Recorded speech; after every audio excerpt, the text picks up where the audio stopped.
Seorang sahabat Riskonomics melontarkan pertanyaan yang brilian di sebuah platform sosial media. Katanya, modal bukan satu-satunya, tapi RBC yang menentukan. Kalau perusahaan-perusahaan asuransi telah memenuhi RBC minimum 120%, perlukah adanya penambahan modal? Mohon pencerahan mana yang paling utama antara RBC dengan modal, seperti antara integritas dengan kompetensi. Bagi saya, ini seperti bertanya untuk sebuah kapal agar aman berlayar, mana yang lebih penting? Ukuran kapalnya atau rasio muatan terhadap kapasitasnya? Jawabannya kedua-duanya, tapi biar lebih jelas mari kita bahas. Oke, kita mulai dari modal dulu. Modal di perusahaan asuransi itu ibarat ukuran kapal. Kapal yang lebih besar, misalnya kapal kargo 50.000 ton, tentu lebih tangguh menghadapi badai dibandingkan perahu nelayan 5 ton.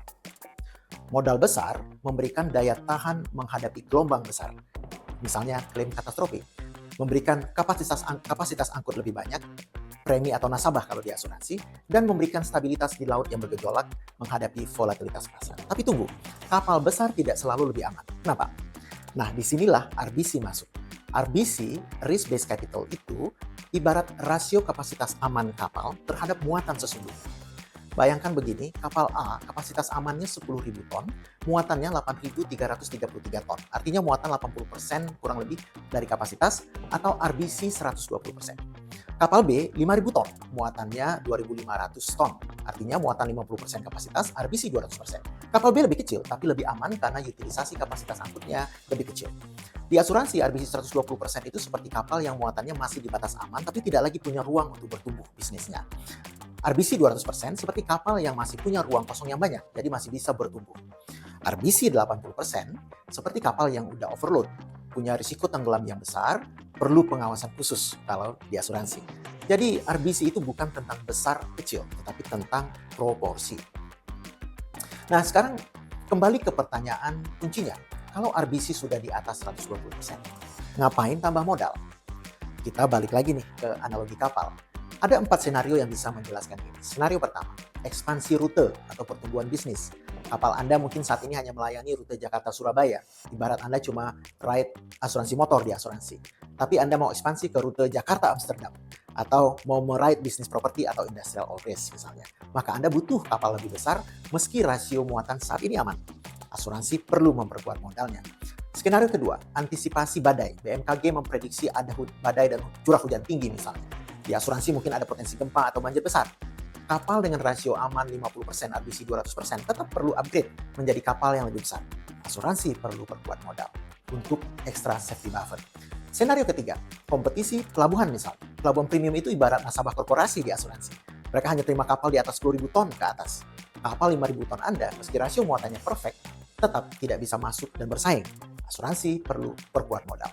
Skenario keempat, rating dan reputasi. Lloyd Registers misalnya atau rating agencies kasih rating lebih baik untuk kapal besar dengan rasio muatan rendah. Ini berpengaruh kepada kepercayaan penumpang atau nasabah di asuransi. Dan juga pada biaya asuransi atau cost of capital. Maka asuransi perlu perkuat modal. Jadi antara RBC dan modal mana yang lebih penting? Kedua-duanya crucial, tapi konteksnya berbeda. RBC itu untuk immediate survival. RBC di bawah 120%, artinya regulator bisa cabut izin atau paling tidak menerapkan pengawasan khusus. Jadi ini tentang hari ini kapal tenggelam atau tidak. It's a short-term health indicator. Sementara itu, modal untuk long-term strength. Modal besar artinya bisa hadapi krisis berkepanjangan. Ini tentang bisa survive badai 3 bulan ke depan atau tidak. Long-term sustainability. But ada plot twist-nya nih.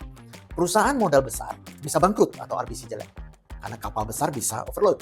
Perusahaan modal kecil bisa sehat kalau RBC-nya bagus. Kapal kecil tapi well managed. Perusahaan modal kecil dengan RBC bagus, tapi terbatas pertumbuhannya. Perusahaan modal besar dengan RBC bagus bisa mendominasi pasar karena dia bisa bertumbuh. Tapi perusahaan modal besar atau kecil dengan RBC terlalu bagus atau terlalu tinggi juga tidak ideal. Ini artinya modalnya idle. Perusahaan tidak efisien, pemegang saham tentu tidak happy karena return on investment akan rendah. Dalam prakteknya, bagi regulator, RBC adalah minimum requirement, non-negotiable. Seperti batas muatan maksimum kapal yang ditetapkan pelabuhan. Bagi investor, mereka melihat dua-duanya. RBC untuk risk assessment, modal untuk future growth potential. Bagi nasabah retail mungkin cuma lihat brand, tidak tahu RBC atau modal. Tapi nasabah korporasi pasti cek keduanya. Bagi manajemen perusahaan asuransi, harus balance keduanya. Tambah modal berarti shareholders minta return. Jaga RBC, maka regulator happy. Optimum capital efficiency, sustainable growth. Jadi, kesimpulannya, pertanyaan RBC atau modal, atau kompetensi atau integritas itu false dichotomy. Dua-duanya vital, tapi fungsinya berbeda. Modal itu untuk absolute strength, ukuran kapal. RBC itu untuk relative safety, rasio muatan. Yang ideal, modal besar, RBC tinggi, strong and safe. Kalau dipaksa pilih untuk survival jangka pendek, RBC. Untuk dominasi jangka panjang, modal. Tapi ingat, di industri asuransi, yang survive jangka panjang adalah yang bisa maintain keduanya. Terima kasih untuk pertanyaannya. Pertanyaan seperti ini yang bikin channel dari Skonomics makin seru. Drop your thoughts di kolom komentar. Menurut kalian, perusahaan asuransi di Indonesia ini lebih bermasalah di RBC atau di modal? See you in the next video.